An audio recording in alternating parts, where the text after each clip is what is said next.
कल्याण हुआ। तुम्ही सूरज हो तुम्ही चंद्रमा, करता सारा जग वंदन माँ, करता सारा जग वंदन माँ, करता सारा जग वंदन माँ।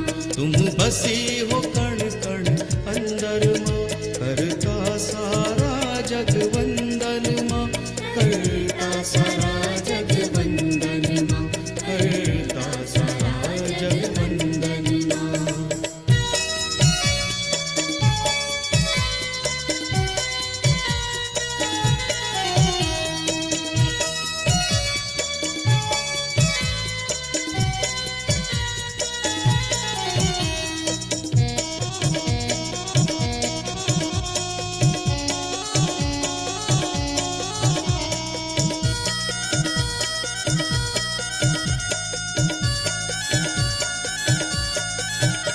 बननार गोल है मोक्ष का द्वार, जग का माने खोला सहस्त्रार। जागृत कर जन जन तार दिया, हमें सहज योग उपहार दिया। बननार गोल है मोक्ष का द्वार, जग का माने खोला सहस्त्रार। जागृत कर जन जन तार दिया, हमें सहज योग उपहार दिया, हमें सहज योग उपहार दिया, हमें सहज योग उपहार दिया। तुम्ही पर्वत तुम्ही समुंदर माँ, करता सारा जग वंदन माँ, करता सारा जग वंदन माँ, करता सारा जग वंदन माँ। तुम बसी हो कण कण अंदर माँ, करता सारा जग वंदन माँ, करता सारा जग वंदन माँ, करता सारा जग वंदन माँ।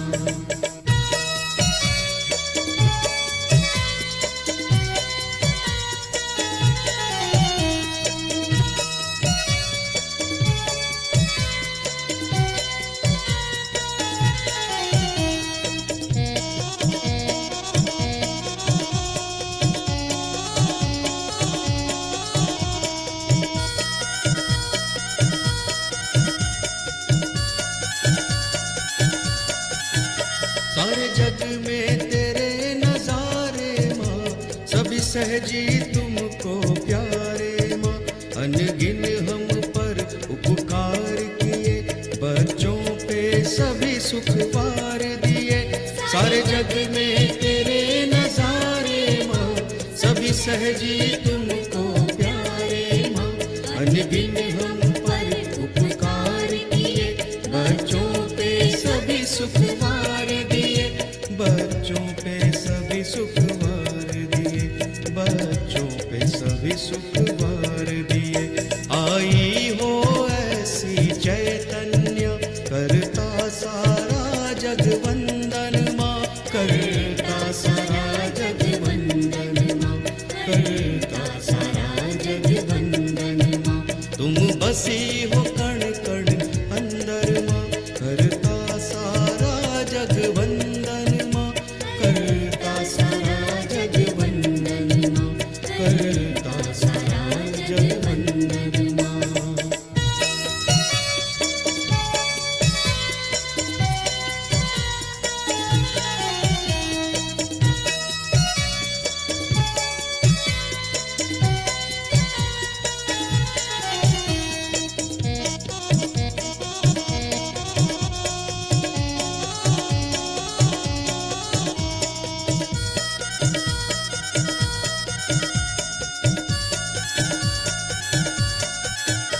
भर दो हम में इतनी शक्ति, चरणों की माँ दे दो भक्ति। इस धरती को स्वर्ग बना दे हम, बस सहज योग फैला दे हम। भर दो हम में इतनी शक्ति, चरणों की माँ दे दो भक्ति। इस धरती को स्वर्ग बना दे हम, बस सहज योग फैला दे हम, बस सहज योग फैला दे हम, बस सहज योग फैला दे हम। शुद्ध शुद्ध इच्छा यही है मन में माँ, करता सारा जग वंदन माँ, करता सारा जग वंदन माँ, करता सारा जग वंदन माँ। तुम बसी हो कण कण अंदर माँ, करता सारा जग वंदन माँ, करता सारा जग वंदन माँ, करता सारा जग वंदन माँ, करता सारा जग वंदन माँ, करता सारा जग वंदन माँ, करता सारा जग वंदन माँ, करता सारा जग वंदन माँ।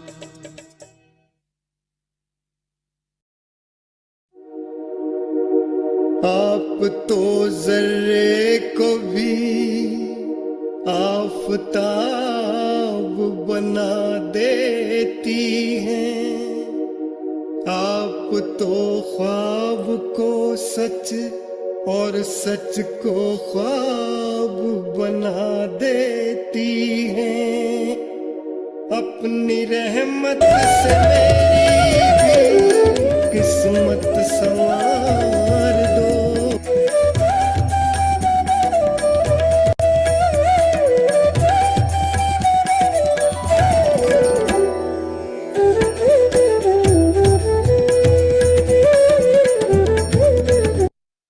जय श्री माता जी। हम सब श्री माँ की प्रतिमा की ओर देखेंगे और नमस्कार करेंगे।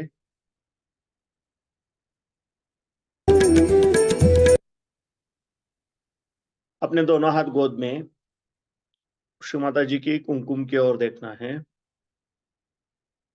परम पूज्य श्री माता जी, आप ही साक्षात श्री आदिशक्ति हो। आपकी परम कृपा में आपके निर्मल चरणों पे ध्यान करने की अनुमति हम सबको प्रदान कीजिए। अब हम धीरे से आंखें बंद करेंगे और अपना राइट हैंड पृथ्वी तत्व पर रखेंगे। हमें अपना अटेंशन अपने लेफ्ट हैंड के सेंटर से धीरे धीरे सहस्त्रार और सहस्त्रार से धीरे धीरे राइट हैंड द्वारा पृथ्वी तत्व में 7 बार लेके जाना है।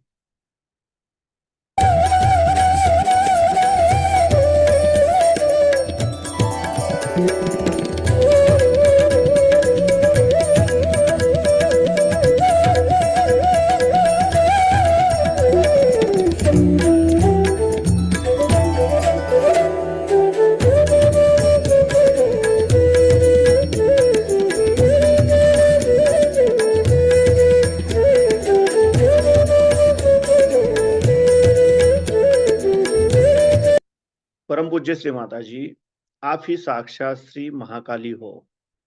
आपकी परम कृपा में हमारे लेफ्ट साइड के ईड़ा नाड़ी के तमोगुण के सभी दोष, सभी बाधाएं इस राइट हैंड द्वारा पृथ्वी तत्व में समर्पित कर लीजिए और हमारी इच्छा शक्ति शुद्ध एवं निर्मल बनाइए, जागृत बनाइए। अब हम अपना राइट हैंड अपनी गोद में रखेंगे और लेफ्ट हैंड आकाश तत्व की ओर करेंगे। अपना पूरा अटेंशन हम अपने राइट हैंड के सेंटर से सहस्त्रार और सहस्त्रार से लेफ्ट हैंड द्वारा आकाश तत्व की ओर 7 बार।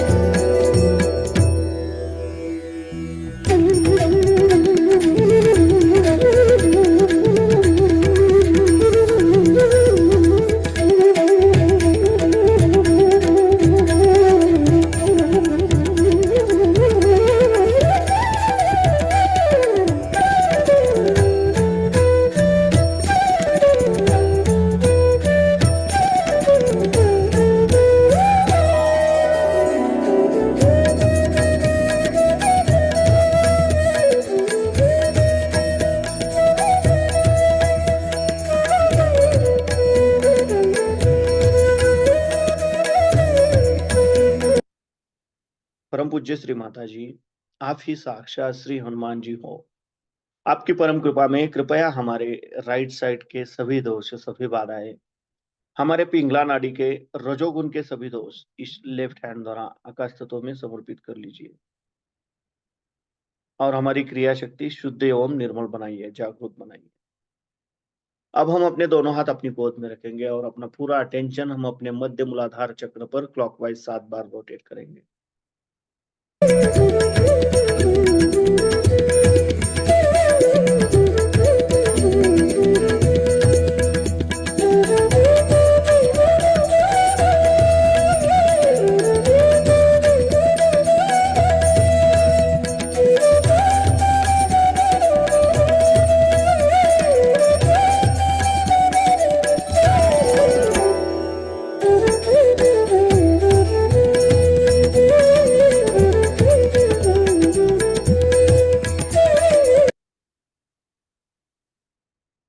परम पूज्य श्री माता जी, आप ही साक्षात श्री निर्मल गणेश हो। आपकी परम कृपा में हमारे अंदर श्री निर्मल गणेश तत्व जागृत कीजिए और हमें श्री गणेश जी के जैसा अबोधित एवं पवित्र बनाए, जागृत बनाए। अब हम अपना राइट हैंड अपने स्टमक पे रखेंगे, लेफ्ट साइड पे बिलो द एब्डोमेन। परम पूज्य श्री माता जी, आपकी परम कृपा में कृपया हमें शुद्ध एवं निर्मल विद्या प्रदान कीजिए। परम पूज्य श्री माता जी, आपकी परम कृपा में कृपया हमें शुद्ध और निर्मल विद्या दीजिए। कृपया हमें शुद्ध और निर्मल विद्या प्रदान कीजिए। अब हम अपना राइट हैंड अपने हृदय पे रखेंगे, लेफ्ट साइड पे। परम पूज्य श्री माता जी, आपकी परम कृपा में मैं केवल एक शुद्ध आत्मा हूँ। मैं मन नहीं, बुद्धि नहीं, शरीर नहीं, अहंकार नहीं, मैं एक केवल शुद्ध आत्मा हूँ। अब हम अपना राइट हैंड अपने आज्ञा चक्र पर रखेंगे, जहां पे हम बिंदी लगाते हैं। परम पूज्य श्री माता जी, आपकी परम कृपा में हमने सबको क्षमा कर दिया है। हमारे मन में किसी के भी प्रति द्वेष भावना नहीं है। हमने खुद को भी क्षमा कर दिया है और सबको क्षमा कर दिया है। कृपया हमें सदैव क्षमाशील बनाए रखिए। अब हम अपना राइट पाम अपने सहस्रार पे रखेंगे और धीरे धीरे क्लॉकवाइज 7 बार रोटेट करेंगे।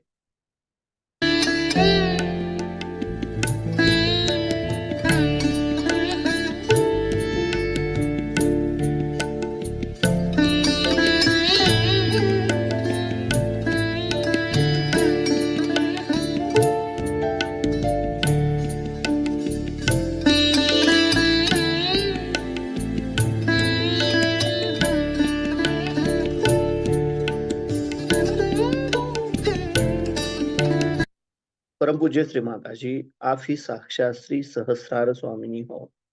आप ही साक्षात श्री आदिशक्ति हो। आपकी परम कृपा में कृपया हमें हमारा आत्म साक्षात्कार प्रदान कीजिए। कृपया हमें निर्विचारिता दीजिए। अब हम अपने दोनों हाथ अपनी गोद में रखेंगे, अपना पूरा अटेंशन अपने दोनों हाथों के सेंटर पर केंद्रित करेंगे और इसी अवस्था में हम श्री माता जी की अमृतवाणी सुनेंगे।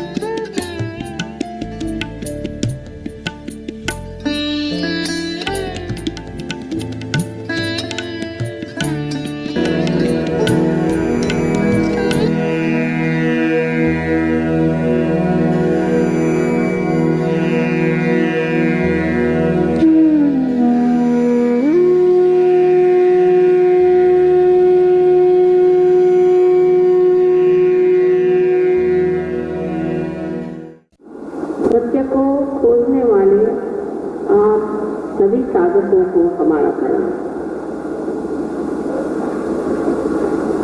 मैं कितने बार कह चुकी हूँ कि सत्य जहाँ है वही है। हम उसे बदल नहीं सकते और वही उसकी कल्पना इस मनुष्य चेतना में कर सकते हैं। सत्य की खोज मनुष्य में क्यों शुरू होती है, ये बहुत जरूरी है कि समझ लें। बहुत से देशों में आप जानते हैं कि अनेक तरह से प्रगति होने के कारण वो लोग सोचने लगे कि हम खुशहाल हैं, किंतु बाद में पता हुआ कि नहीं, उन्होंने आनंद को प्राप्त नहीं किया। कभी सुखी होते हैं तो कभी दुखी होते हैं, कभी बहुत मजे में आते हैं तो कभी परेशान होते हैं। और धीरे धीरे ये भावना इतनी बढ़ गई कि लोगों ने सोचा कि जो आज वर्तमान में स्थिति है इसमें हम अपने को सोचते हैं कि हमने बहुत कुछ पा लिया, इससे अलावा और कोई चीज जरूर होनी चाहिए। भक्ति और कर्म का मेल होता है, ऐसा कहा गया है। तभी ज्ञान प्राप्त होता है कि जब आप भक्ति को कर्म में इस्तेमाल करते हैं, पर अपने ऐसा नहीं, जो भक्ति वाले, कर्म वाले वो कर्म वाले। आज आपने भक्ति करी, श्री राम की भक्ति करी, ठीक है, लेकिन आपको ये भी देखना चाहिए कि जब हम श्री राम की भक्ति कर रहे हैं उसके साथ हमारे कर्म कैसे हैं? क्या हम श्री राम जैसे हैं मर्यादा पुरुषोत्तम जैसे हम हैं क्या? हम वाचा से, मन से, बुद्धि से, कर्म से हम क्या श्री रामचंद्र जी जैसे हैं? अगर नहीं है हम, तो हमारा मेल नहीं बैठा। अब सहयोग में दो नाड़ियां जो बताई गई, ईड़ा और पिंगला, इनका मेल जब सर में होता है तो इनसे भक्ति से, या जिसे कहते हैं सुसंस्कारों से या कुसंस्कारों से, जो कार्य हम करते हैं उससे हमारे अंदर जो संस्था तैयार होती, उसे आप मन कहेंगे। और कार्य में जो हम अपने को व्यस्त करते हैं, उससे जो संस्था तैयार होती है उसे आप अहंकार कहेंगे। अहंकार और प्रत्यहंकार दोनों ही हमारे सर में जाकर जब मिल जाते हैं, तब इस तालु भाग में आप देखिए कि तालु भाग में कैल्सिफिकेशन हो जाता है। वहां हड्डी जो है 12 साल के उम्र के बाद एकदम मजबूत हो जाती है। वो जो नरम हड्डी होती है वो मजबूत हो जाती है। यहाँ अब हमने देख लिया कि किसी के अंदर भक्ति ज्यादा है तो वो तो और ही मुश्किल हो जाएगी, क्योंकि भक्ति अगर यहाँ तक आ जाए और अगर अहंकार यहाँ तक आ जाए तो ऐसे आदमी को जागृति देना बड़ा ही मुश्किल हो जाता है। लेकिन धर्म तभी होता है जब मनुष्य जिसकी भक्ति करता है उसके जैसा हो जाता है, उसके जैसे कर्म करता है। तो एक साहब हमें मिले, मैंने कहा कि आप श्री राम के भक्त हैं, आपने अपनी पत्नी को छोड़ दिया? श्री राम ने भी तो पत्नी को छोड़ा था। अच्छा, और जो उसके पीछे रोते रोते घूमते घूमते लंका जी गए थे, उसका क्या हुआ? वहां तक हम नहीं जा सकते।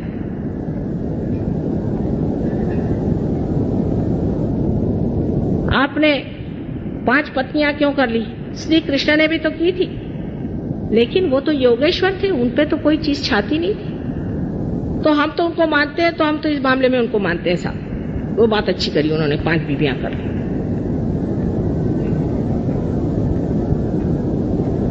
इस प्रकार जो निर्बुद्ध लोग होते हैं, जिनको कि मूढ़ कहा जाता है, मूढ़ लोग, वो भक्ति नहीं कर सकते और न ही वो धर्माचरण कर सकते। यही धर्म का आचरण है कि जिसको आपने भक्ति से माना है उसके जैसा अपना आचरण करें। अब ज्ञानेश्वर जी जैसे आदमी, इनके के लिए कहती हूं मैं कि साक्षात कोई ब्रह्म स्वरूप इतना पवित्र जीव संसार में आया और उन्होंने ध्यान की विधि बताई, समझ लीजिए, और उस पर उनके जो बड़े बड़े मंदिर बनाए, वहां उनकी मूर्तियां खड़ी की है। उसके आगे हमारे यहाँ कहते हैं दिंडी करना। दिंडी करना माने राम राम राम राम चले। सब लोग आते हैं अपनी वो टोपी ओपी उतार के, गंजी पहन के, सबका चला है राम राम राम राम, हाथ में ले जिंगे। और मैंने कहा भाई हमको एक दिन के लिए हॉल दे दो, हम यहाँ ध्यान करना चाहते हैं। ध्यान व्यान यहाँ नहीं करने का, यहाँ सिर्फ आप दिंडी कर सकते हैं। मैंने कहा साहब वो जो बैठे हैं सामने ज्ञानेश्वर जी, उन्होंने कौन सी दिंडी की थी? कहले वो ज्ञानेश्वर जी थे, पर उन्होंने कहाँ लिखा है कि आप दिंडी करिए? उसे क्या मतलब है? हम लोग तो दिंडी ही करते। मैंने कहा अच्छा नमस्कार, अगर ये आज जीवित होते तो हम आपसे बताते कि आप क्या हैं। निरे मूर्ख हैं और महामूर्ख हैं। कभी कभी इस तरह की गलत भक्ति से हम लोग अपना नर्क का रास्ता बना रहे हैं। इसलिए सजग हो जाना चाहिए और सतर्क होकर के हमें समझना चाहिए कि हमारे भक्ति में कहाँ दोष आ रहा है। अब सबसे बड़ा दोष भक्ति में इस तरह से आता है कि जब श्री राम आए तो उनसे कहने लगे हम तो भाई परशुराम को मानते हैं, परशुराम ही अच्छे थे क्योंकि मर गए ना। श्री कृष्ण आए, हम श्री कृष्ण तुमको नहीं मानते, हम श्री राम को। जीसस आए, हम तुमको नहीं मानते, हम मोसेस को मानते हैं क्योंकि जो मर गए वो अच्छे अपने जेब में रहते हैं। एक प्लास्टिक का फोटो लगा लिया, काम खत्म। लेकिन वो प्लास्टिक का फोटो आपको कहाँ ले जाने वाला है, ये किस चीज का तमगा लगाया है आपने, ये समझ लीजिए।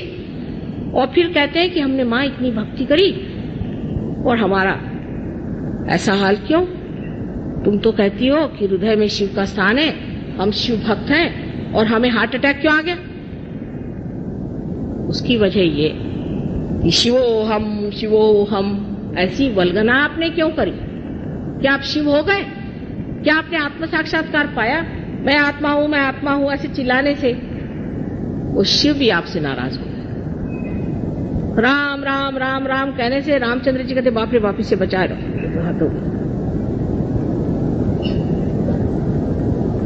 जिसकी आप उपासना करते हैं वही चक्र आपका पकड़ जाता है। आश्चर्य की बात है।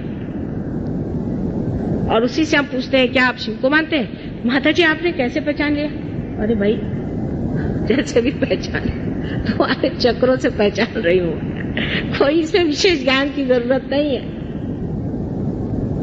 जिसकी आप उपासना करते हैं और उसके अनुसार आप कर्म नहीं करते हैं और बेकार में उनका बैठ करके भजन करना सुबह से शाम तक, भजन करना चाहिए, मैं ये भी नहीं कहती भजन नहीं करो, पर अगर भजन करने से परमात्मा नहीं मिलने वाला, भज भज करने से नहीं मिलने वाले, मिलने वाले हैं आत्म साक्षात्कार से, जहाँ आत्मा का प्रकाश हमारे चित्त में आ जाता है। तब हम जानते हैं कि श्री राम जो है वो कहाँ बसे। अब आप देख लीजिए, मैं आपसे बताती हूँ, जो दत्तात्रेय गुरु को मानते हैं उनके पेट में दर्द होता होगा, जो श्री राम को मानते हैं उनको ज्यादातर लंग्स की बीमारी हो जाएगी, जो शिव जी को है उनको अधिकतर हार्ट अटैक आ जाएगा। अब ऐसे कैसे हो सकता है? तो आपने कोई न कोई गलत काम कर दिया। सहयोग जो है एकदम विशुद्ध और साफ खुला। सहयोग की भक्ति में हर चीज आप जानते हैं कि आप क्यों कर रहे हैं, क्यों कह रहे हैं, ये मंत्र आप आज क्यों कह रहे हैं, उसका आपसे क्या संबंध है, उसका जनसाधारण से संबंध क्या है? क्योंकि आत्मा का तो ज्ञान हो ही जाता है स्वयं का, लेकिन आपको सामूहिक ज्ञान भी हो जाता है। इस भक्ति के स्वरूप को बदलने का अब तरीका ऐसा आ गया है कि लोग कहते परमात्मा ही नहीं है। अल्जीरिया में कुछ लोगों ने, ये फंडामेंटलिस्ट लोगों को देखकर सोचा कि इस तरह के परमात्मा को मानने से तो अच्छा है कि छोड़ दिया जाए और कम्युनिज्म ले लिया जाए। पर उनमें से एक लड़का बड़ा विद्वान गलती से कहीं हमारे यहाँ चला आया सहयोग में, और उसने जाके बताया नहीं नहीं नहीं नहीं, भगवान है लेकिन इनके तरीके ठीक नहीं। जो लोग परमात्मा में विश्वास करते हैं वो फेनेटिक्स हो ही नहीं सकते, हो ही नहीं सकते। और जो आत्म साक्षात्कारी है वो कभी भी आपको अलग अलग होने की शिक्षा दे ही नहीं सकते। जैसे अभी हम औरंगाबाद गए थे, वहां बड़ा भारी झगड़ा खड़ा हुआ। हालांकि उसमें गलती थी इन लोगों की, लेकिन जो झगड़ा शुरू किया वो ऐसे कि बाजा बजाते हुए वो मस्जिद के सामने से जा रहे थे। मैंने कहा मस्जिद में ध्यान होता है, कुछ भी हो तुम उसका मान रख लो, जहां परमात्मा की बात होती है। क्या आपको पता है कि जब मोहम्मद साहब ने अल्लाह को अकबर कहा था तो अकबर माने विराट माने श्री कृष्ण की बात की थी? क्या आपको पता है कि जब जीसस ने अपने बाप की बात की थी तो ये दो उंगलियां जो कि विष्णु और कृष्ण की है उनकी बात की थी? क्या आपको पता है कि मोहम्मद साहब साक्षात दत्तात्रेय का अवतरण है, जो महामेधा करके संसार में आए थे? लेकिन अगर किसी मुसलमान को कहो तो छुरी लेके लग जाएगा और किसी सिख को कहो तो बंदूक लेके लग जाएगा। कि नानक साहब और मोहम्मद साहब एक ही चीज थी, ये तो बात कितने ही सिख लोग जानते हैं, पर क्या उसे मानने को तैयार है? वो दो कैसे हो सकते हैं? इतना ही नहीं, लेकिन मोसेस, जूस में और मुसलमानों में इतना झगड़ा पड़ा हुआ आप जानते हैं। ये भी वही चीज थे दत्तात्रेय। आज जिन्होंने हमारे गले में हाथ डाला है, ये जू जाति के डॉक्टर साहब, और ईसा मसीह को वैसा ही मानते हैं जैसे मोसेस को या इब्राहिम को मानते हैं, या जैसे डेविड को मानते हैं, कहीं उनसे भी ज्यादा, क्योंकि आज्ञा पे उनका स्थान है। क्योंकि आपने इन लोगों का घर देखा नहीं, इनके रिश्तेदारी आपने जानी नहीं, इसलिए आप फैनेटिक बन के ये इससे लड़ रहा उससे लड़ रहा। अरे ये तो सब पक्के रिश्तेदार हैं। इनकी रिश्तेदारी ऐसी है जैसी चांद और चांदनी की रिश्तेदारी होती है, या सूरज की रोशनी और सूरज की। जैसे शब्द और अर्थ की रिश्तेदारी होती है, ऐसी नजदीक इनकी रिश्तेदारी है। खबरदार जो इनको अलग करके आपने बात की है, उसके फल आपको भोगने पड़े।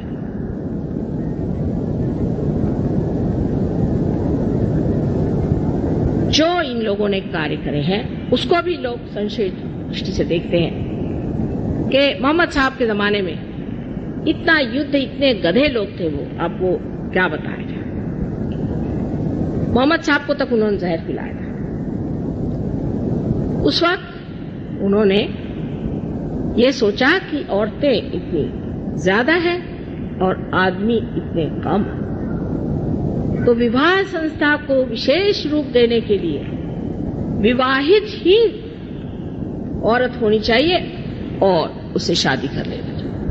अगर आज पुरुषों की संख्या अगर बहुत बढ़ जाए, तो अपने यहाँ दक्षिण में हुआ है ऐसे कि एक स्त्री का विवाह 4 आदमियों से कर देते थे कि विवाह की संस्था बनी रहे, क्योंकि विवाह एक सामूहिक सैंक्शन है।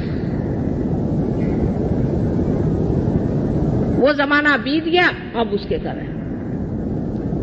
जो शरीयत की बात कर रहे हैं, आपको शायद पता नहीं होगा कि ये मोसेस ने बनाया था उस वक्त जबकि जूस ने अधम से अधम, जिसको डिकेडेंस कहते हैं, वो करना शुरू कर दिया। तब उन्होंने बनाया था। अगर बाइबल में आप इर्मया नाम का चैप्टर पढ़े तो उसमें साफ लिखी है शरीयत क्या चीज है। जो मोसेस ने बनाई थी जूस के लिए, उसको चला कौन रहे? तो मुसलमान, क्योंकि 5 इंजिल की किताबें जो है वो इन्होंने लगा दी। वही 5 इंजिल ईसाई इस्तेमाल करते हैं, वही 5 इंजिल जूस इस्तेमाल करते हैं, वही 5 इंजिल मुसलमान भी इस्तेमाल करते हैं। लेकिन जिसके लिए बनाया था वो थे जूस। तब तो मुसलमानों का पता भी नहीं था, और अब उस शरीयत को कौन मान रहे हैं? तो मुसलमान। ऐसे ही हमारे हिंदुओं के तरीके बड़े अजीबो गरीब हैं। एक तो मैंने कहा कि अब हिंदू शब्द ही निकाल सकते हैं तो निकाल दीजिए, क्योंकि तो अलेक्जेंडर ने अपने को हिंदू कहा। हम लोग तो भारतीय हैं। अलेक्जेंडर जब सिंधु नदी पे आया तो इन लोगों को कुछ शब्द बोलने नहीं आते। हिंदू को उसने सिंधु कह दिया, सिंधु को उसने हिंदू कह दिया, और सब लोग हिंदू के इधर रहने वाले लोग सब हिंदू हो गए।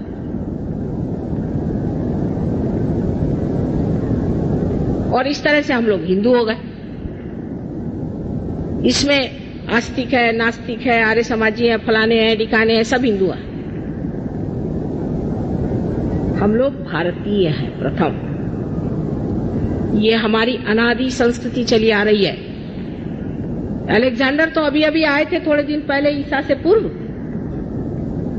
तो हमारे लिए भारतीय शब्द तो पुराना हो गया और ये हिंदू शब्द पक्का बन गया, और इसकी गला काट रहे, उसका गला काट रहे। इतनी महान हमारी परंपराएं हैं जिसके दम पर सारा संसार उठ सकता है। किसने नहीं इसकी महत्ती गाई? क्या आप कुरान को पढ़ के देखें? उन्होंने तक रूहानी जिंदगी कुंडलिनी को असस कहा हुआ है। अब नानक साहब तो साक्षात उसी पर खड़े हुए हैं, बुद्ध उसी संस्कृति पर खड़े हुए हैं, उनमें कोई झगड़े नहीं। हम लोग इतनी बेवकूफी कर रहे हैं वो तो सब एक बैठे हुए हैं वहां, और यहाँ इंसान ने उनके नाम पर आप पैसे मारिए काटिए, वो तो आदत है हम लोगों की, पर कम से कम परमात्मा के नाम पे मत करिए। ये गलत फहमी हमारे अंदर है। अब तो भी जान लीजिए, एक ही जिंदगी ये है बहुत जरूरी, और ये समय जरूरी है। इस वक्त जान लीजिए, इस वक्त अगर पार नहीं हुए गए फिर। नानक साहब ने क्या कहा था? कहे नानक बिन आपा चीने, मिटे न भ्रम की काई।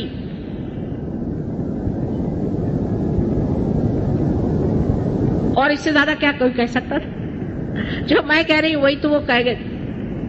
इतनी बात थी कि उस वक्त आत्म साक्षात्कार का कार्य नहीं हो पाया, लेकिन सब वो तो हमारे ही अपने हैं जिनका नाम लेते ही चैतन्य की लहरियां बहने लगती। ऐसे श्री गुरु नानक के नाम कोई भी आदमी चाहे तो पार हो सकता है। ऐसे श्री राम, ऐसे श्री कृष्ण, ऐसे ईसा मसीह, ऐसे मोहम्मद साहब, ऐसे महावीर, ऐसे बुद्ध, इतने बड़े बड़े अवतरण इस देश में हुए, और हम लोग अभी भी क्यों इस हालत में है? इसके ऊपर यही कहा जाता है कि योग साधन नहीं किया, जो बता गए सो नहीं किया, जो कह गए वो किसी ने किया नहीं, बेकार की चीजें। जैनियों से पूछा कि क्या कर रहे हो तुम लोग मंदिर बना बना करके, ये गंदे वाले ऐसे गंदे मंदिर बनाते, उसमें गंदी गंदी मूर्तियां बनाते, ये क्यों बना रहे? कह ले इसलिए ऐसे कि महावीर साहब तो कह गए कि आप ध्यान करो, पर बात यह है कि ध्यान करने से शुद्र सिद्धि आती है, इसलिए हम मंदिर बना रहे हैं। अरे भाई अब आओ, अब पार हो जाओ। पार हो जाते, पार होना चाहिए, आत्म साक्षात्कार को प्राप्त होना चाहिए। सीधा हिसाब ये है कि बहुत गलत रास्तों पर परमात्मा को खोजने वाले भटक गए, और एक माँ का हृदय जो है दारुण दुख से कभी कभी रोता है कि ये तो सब मेरे ही बेटे कहाँ चले गए। चाहे वो अपने को मुसलमान कहें, सिख कहें, हिंदू कहें, ईसाई कहें, कोई भी कहे, मैं जानती हूँ ये सब परमात्मा को खोजने वाले हैं। अंधकार में जब आप चले जाते हैं तो आप ये भी नहीं देख पाते कि आपके नजदीक कौन बैठा है, इसके ऊपर कोई कुत्ता तो उसके ऊपर कोई कुत्ता। प्रकाश में आप देख लेते हैं कि सब वही बैठे हैं, सब इत्मीनान से बैठे हुए हैं, सब वही परमात्मा की बात कर रहे हैं। तो भक्ति जिसे है वो कभी भी किसी भी तरह की ऐसी तीव्रता नहीं ला सकता। भक्ति तो प्रेम का रस है, और जिस आदमी में सतत प्रेम बहता है वो प्रेम से ही सबको बांधते जाता है, प्रेम के ही अवगुंठन में वो लपटते जाता है। प्रेम का जो आह्लाद है उसमें वो झूमते रहता है। क्यों बेटे तुमने अपनी जिंदगी ऐसी बर्बाद बनाई? क्यों अपने ही घरौंदों में बैठ करके अपने ही जेल बना रहे हो? उसमें कुम्हलाए जाओगे, उसमें खत्म हो जाओगे। मैं तुमसे खास खास विशेष शब्दों में, विशेष प्रेम आग्रह के साथ ये कहती हूँ कि आत्म साक्षात्कार को पाओ, और उसके बाद उसके प्रकाश में अपने गौरव को देखो, और उनके गौरवों को देखो जो तुम्हारे लिए ये सब बना गए। ये सुंदर सा मंडल जो तुम्हारे लिए बना दिया है, उसको देखने के लिए सिर्फ तुमको थोड़ा सा चलना होगा, और ये मानना पड़ेगा कि बाकी सब व्यर्थ है। सूरदास जी ने जैसे कहा था कि सब सुरसागर लिखने के बाद कहते हैं कि सूरदास की सभी अविद्या दूर करो नंदलाल।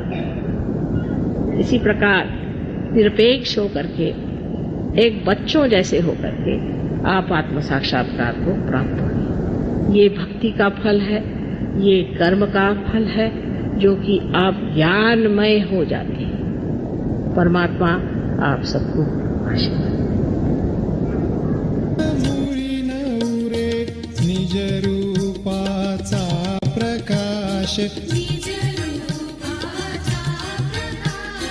अंतरी पसर हम धीरे से आंखें खोलेंगे सहज और श्री मां की प्रतिमा की ओर देखते हुए नमस्कार करेंगे। योग मला जय श्री